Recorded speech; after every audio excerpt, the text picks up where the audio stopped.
ৰাইজ চৰকাৰী চাকৰিৰ আশাত বহি বহি দাড়ি চুলি পকোৱাতকৈ মাত্ৰ ৩৫,০০০ টকা ইনভেষ্ট কৰি প্ৰত্যেক মাহে ৫০,০০০ পৰা ৮০,০০০ ৯০,০০০ টকা ঘটিব পাৰিব বুলি কওঁতে আপোনালোকে কিন্তু মোক বিশ্বাস কৰা নাছিল দিয়ক।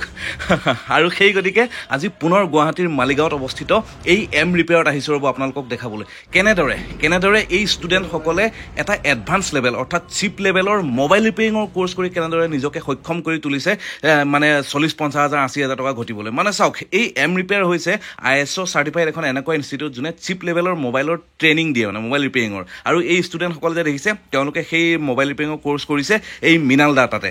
আৰু এই মৃণাল দাই হৈ গ'ল এই এম ৰিপেয়াৰৰ মালিক কাম ইনষ্ট্ৰাক্টৰ। মানে এই মৃণাল দাই গোটেই কামবিলাক শিকায়। একচুৱেলি মৃণাল দাৰো নিজা মানে মোবাইল ৰিপেয়াৰিঙৰ শ্বপ আছে। তো তাৰ উপৰিও মানে মৃণাল দাই এতিয়া এই যিসকল ল'ৰা আছিলে তেওঁলোকে আগতে নিবনুৱা হৈ আছিল, কিন্তু এতিয়া এই শিক্ষাখিনি লোৱাৰ পিছত এতিয়া তেওঁলোকে যে এটা কাম কৰিব পাৰিব সেইটো গেৰাণ্টি এতিয়া মৃণাল দাই দি আছে মানে। তো যিহেতু তেওঁলোকে ট্ৰেইনিং কৰিছে গতিকে তেওঁলোকৰ মুখেৰে প্ৰথমতে শুনো কেনেকুৱা পালে। ভাই কেনেকুৱা পালা ট্ৰেইনিং কৰি? কামটো শিকি ভাল লাগিছে, মানে গোটেই যিখিনি কিছু ভাল লাগিছে আৰু চালে ভাল লাগিছে। আচ্ছা, মজা লাগিছে ন?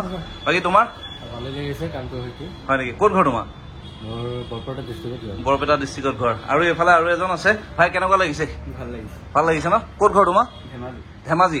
চাওক, অসমৰ বিভিন্ন জেগাৰ পৰা তেওঁলোকে আহিছে। আৰু এইফালে এজন আছে। ক'ত ঘৰ তোমাৰ? ৰঙিয়া।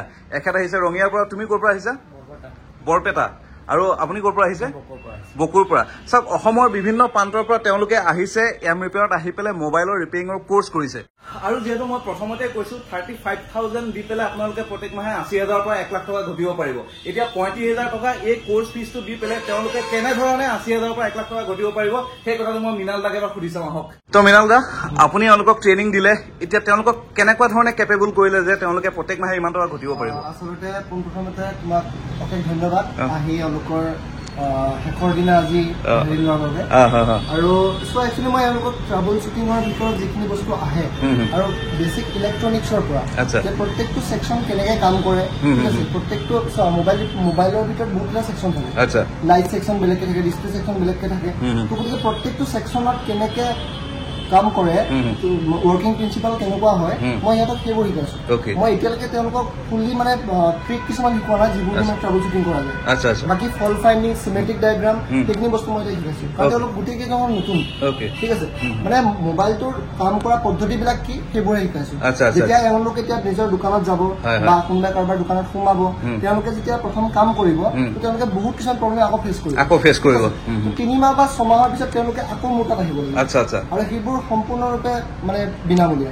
আৰু এতিয়া তেওঁলোকে অকল ইয়াতে প্ৰেক্টিচ কৰিছে, কিন্তু যিটো প্ৰেক্টিকেল লাইফ হ'ব ক্ৰিটিকেল হ'ব। তো আমি ফোনত যিখিনি ছাপৰ্টটো তেওঁলোকক দিব পাৰিমেই, তাৰ বাদ বাকী যিবিলাকত তেওঁলোকে বেছিকে ফচিব, ধৰি লওক যিকোনো এটা ছেকশ্যন ধৰি লওক বেছিকে ফচিলে তেওঁলোকে কি কৰিব, আকৌ আমাৰ তাত ৩ দিন বা ৪ দিনৰ কাৰণে আকৌ ৰিভাইজৰ কাৰণে আহিব।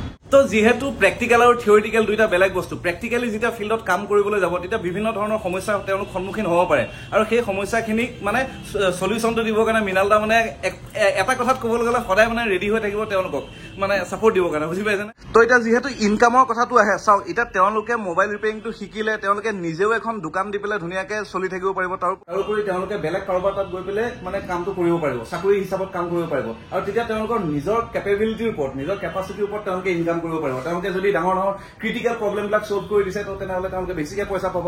আৰু বেছিকে যদি ইনকাম কৰোঁ বুলি ভাবে তেওঁলোকে নিজা বিজনেছ ষ্টাৰ্ট কৰিব পাৰিব। চাওক, এটা বিজনেছ কৰাৰ ৰাস্তাও তেওঁলোকে দি দিছে। মানে জবটোতো জবেই, তেওঁলোকে ক'ৰবাত গৈতো কাম কৰিব পাৰিব, কিন্তু এটা বিজনেছ অপৰচুনিটি তেওঁলোকৰ হাতত আহিছে যে এটা হাতৰ বিদ্যা যেতিয়া তেওঁলোকে শিকি লৈছে তেতিয়া তেওঁলোকৰ যে মৰণ নাই সেই বস্তুটো মানে এই এম ৰিপেয়াৰে প্ৰুফ কৰি দিছে, বুজি পাইছে? এইবিলাক দেখিছে মাইক্ৰস্কোপ আছে। তো মাইক্ৰস্কোপত যে মোবাইলবিলাক ভাল কৰা হয়, মানে চাওক এইবিলাক দেখিছে কিমান সৰু সৰু আইটেম থাকে। এতিয়া মৃণাল দা, এই বস্তুবিলাক যে আছে ইমান সৰু সৰু বস্তু, এতিয়া তেওঁলোকক এইবিলাক বস্তু শিকাইছে নেকি? এখন হ'ল মেইন পিচিবি, ঠিক আছে। আমাৰ যিমানখিনি কাম হৈছে গোটেই এইবোৰতে হৈছে, আৰু যিমানখিনি তুমি ইয়াত বৰ্ড দেখিছা এইবোৰ সব তেওঁলোকে প্ৰেক্টিচ কৰা বৰ্ড। এওঁলোকে নিজে প্ৰেক্টিচ কৰিছে এইবিলাকত? আচ্ছা। তো ইয়াতে প্ৰেক্টিচ কৰি পেলাই তেওঁলোকে যিমানখিনি প্ৰব্লেম মানে স্কিলত যিমানখিনি বস্তু আহে, থিয়ৰিত যিমানখিনি বস্তু আহে, সেই গোটেইখিনি অলমষ্ট তেওঁলোকৰ কমপ্লিট হৈ গৈছে। আচ্ছা, এতিয়া তেওঁলোকে কিবিলাক প্ৰব্লেম ফচিব গম পোৱা নাই। ধৰি লোৱা কিবা এটা প্ৰব্লেম আহিলে, ধৰি লাইট এটাই অহা নাই, তো লাইটটো অহা যিখিনি বেছিক কনচেপ্ট থাকে তেওঁলোকৰ ক্লিয়াৰ হৈ গৈছে। তাৰ পিছতো যদি নোৱাৰে, ধৰি লোৱা PWM লাইন প্ৰব্লেম আছে, IPC লাইন প্ৰব্লেম আছে, তো সেইবিলাক প্ৰব্লেম তেওঁলোকক মোক সুধিব লগা হ'ব। বাকী এখন দোকান খুলিবৰ কাৰণে বা এখন দোকানত কাম কৰিবৰ কাৰণে যিখিনি বস্তুৰ প্ৰয়োজন বৰ্তমান তেওঁলোক কেপেবল হৈ গৈছে ন?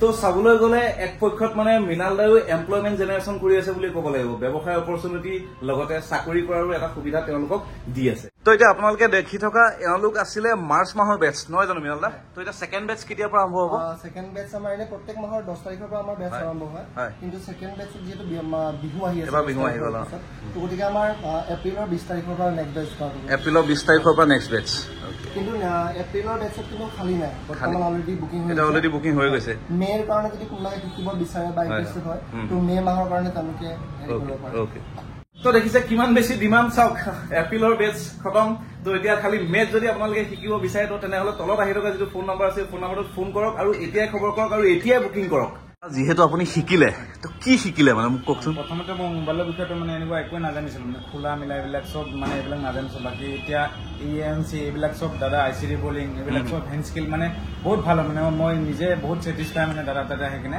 মই ভাবাতকৈ বেছি মানে পাৰিছোঁ মানে বেছিকৈ পাইছে ন তো এতিয়া মোবাইল এটা দিলে আপোনাক আপুনি ভালকৈ দিব পাৰিব মই ভালকৈ মানে প্ৰব্লেম যেনেকৈ দাদাই ক'লে তেনেকৈতো অলপ আহিবই তেতিয়া দাদাক মই মানে ফোন মাৰিম বা কিবা চল্ভিং কৰিম দাদা তাতে আহি যাম তেনেকুৱা মানে কিন্তু মই যিখিনি ভাবিছিলোঁ মানে ভাবাতকৈ বেছি পাইছোঁ মানে ওকে তো চাওক বেমাৰ এটাতো ডায়গনচিছ কৰিব লাগিব ন প্ৰথমতে কি বেমাৰ হৈছে তাৰ পিছতহে তাৰ মানে ট্ৰিটমেণ্টটো হ'ব ঠিক তেনেদৰে মোবাইলটো মানে যিটো ডায়গনচিছ প্ৰচেছ এতিয়া তেওঁলোকে মানে ডায়গনচিছ প্ৰচেছটো শিকিলে এই মোবাইলটোত ধৰক এতিয়া মানুহৰ ধৰক পেটৰ বিষ হ'লে কি কৰে প্ৰথমতে আল্ট্ৰাচাউণ্ড কৰিব তাৰপিছতে CT স্কেন কৰিব তো সেই বস্তুখিনি কৰিবলৈ তেওঁলোকে মানে পাৰিছে তাৰপিছত যিটো বেমাৰ ওলাব সেই বেমাৰটো তেওঁলোকে ঠিক কৰিবলৈ শিকিব মানে বুজি পাইছেনে তো ভাই এতিয়া কোনোবা যদি আহি যায় মানে তোমাৰ ওচৰত মোবাইল এটা লৈ পাৰিবা ন এতিয়া মোটামুটি মানে যিখিনি ধৰক নৰ্মেল বেছিক প্ৰব্লেম তুমি পাৰিবা পাৰি যাবা ন আৰু তুমি পাৰিবা আৰু এইফালে আমাৰ লগত আৰু দুজন আছে ভাই পাৰিবা ন পাৰিবাতো ছাৰ ওচৰত আছে কাৰণে পাৰিম বুলি কৈছা নেকি কনফিডেন্স আছেতো অ'কে মজা তো এওঁলোকে মানে আজি কমপ্লিট কৰিলে তো তেওঁলোকক এতিয়া আজি চাৰ্টিফিকেট দিব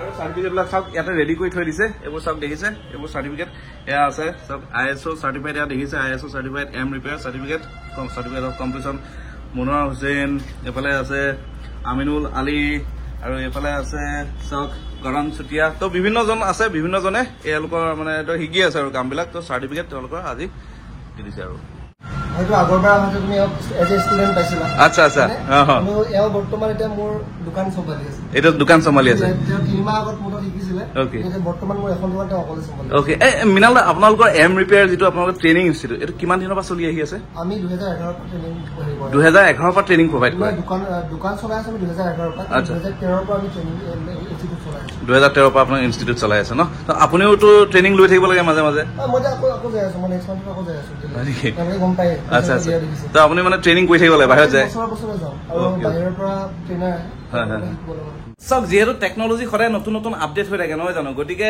মানুহে নিজেও যদি কিবা এটা স্কিল মানে লৈছে বা এই মোবাইল ৰিপেয়াৰিঙৰ স্কিলটো এইটো মানে এটা আপডেট কৰি থকা বস্তু নিজকে সদায় আপডেট কৰি ৰাখিব লাগিব সেই গতিকে তেওঁ প্ৰত্যেক বছৰে দিল্লীত গৈ ট্ৰেইনিং কৰি থাকিব লগা হয় বুজি পাইছে কষ্ট একমাত্ৰ আপোনালোকৰ কাৰণে তেওঁ কৰি আছে আপোনালোকে খালি ইয়াতে জইন কৰক যদি মোবাইল ৰিপেয়াৰিং শিকাৰ মানে কথা আপোনালোকে ভাবি আছে বাকী মৃণাল দা বহুতে জানিব খুজিব কোৰ্চ ফিজ কিমান দিন লাগিব কোৰ্চটো কৰোঁতে আমাৰ কোৰ্চৰ ডিউৰেশ্যন হ'ল 1 মাহ কিন্তু আমাৰ বেলেগ ইনষ্টিটিউটত 1 ঘণ্টা বা 2 ঘণ্টা ক্লাছ নহয় আমাৰ ৰাতিপুৱা 11:30 পৰা ৰাতি 7টা যোনে যিমান টাইম লৈ প্ৰেক্টিছ কৰিব পাৰে প্ৰেক্টিছ কৰি থাকিব পাৰে পাৰ্টিকুলাৰ এজন ষ্টুডেণ্টৰ কাৰণে এটা ছেটআপ আমাৰ ৰখা হৈছে সেইটো আগতে মই কৈছোঁ আপোনালোকক আৰু আমাৰ ফিজ হ'ব 35,000 তাতে হোষ্টেলটো ইনক্লুড থাকিব ঠিক আছে বাকী খোৱা বোৱাটো কিন্তু ষ্টুডেণ্টে নিজে বনাই মেলি খাব লাগিব মানে এটা ৰুমত যিমান কেইজন ল'ৰা থাকে তেওঁলোকে গোটেইবিলাকে মিলি বজাৰ কৰি বনাই খাব লাগিব ওকে বাকী আৰু যদি আমি ছাপোৰ্টৰ বিষয়ে জানিব বিচাৰোঁ তো এনেকৈ আমি ছাপোৰ্ট দিওঁ তো এইটো এটা চাওক হোৱাটছআপ গ্ৰুপ হয় মাৰ্চ বেচ 2024 তো কাৰোবাৰ যদি কিবা কুৱেৰিজ থাকে গ্ৰুপত এনেকে আহি থাকিব তো দাদাই পুৰা ৰিপ্লাই কৰি মানে এইবোৰ দেখিব পাৰে যে মানে ছাকচেছ ৰিপৰ্ট হয় এইবোৰ চাওক গতিকে আৰু বাকী যিবোৰ থিওৰি আছিলে তো সেইবোৰ নোটছ আমি এনেকে হোৱাটছআপত এনেকে দি দিয়ে পুৰা দেখিছে মানে ফুল ছাপোৰ্ট মানে 24/7 ছাপোৰ্ট বুলি ক'ব লাগিব যেতিয়া ফোন কৰে মানে পাই যাব ন তো ৰাইজ এয়া আছিলে গুৱাহাটীৰ এম ৰিপেয়াৰ এটা চিপ লেভেল মোবাইল ৰিপেয়াৰিঙৰ ইনষ্টিটিউট হয় আপোনালোকেও যদি মোবাইল ৰিপেয়াৰিং শিকি পেলাই নিজকে স্বাৱলম্বন কৰিব বিচাৰে মানে তো তেনেহ'লে তলত আহি থকা ফোন নম্বৰকেইটাত যোগাযোগ কৰক ঠিক আছে আৰু ভিডিঅ'টো যদি ভাল পালে তেনেহ'লে লাইক এটা কৰিব কমেণ্ট কৰিব শ্বেয়াৰ কৰিবলৈ নাপাহৰিব আৰু যদি মোৰ পেজখন নতুনকৈ চাই আছে তো তেনেহ'লে প্লিজ কাইণ্ডলি ফ'ল' কৰি দিয়ক ঠিক আছে বাই বাই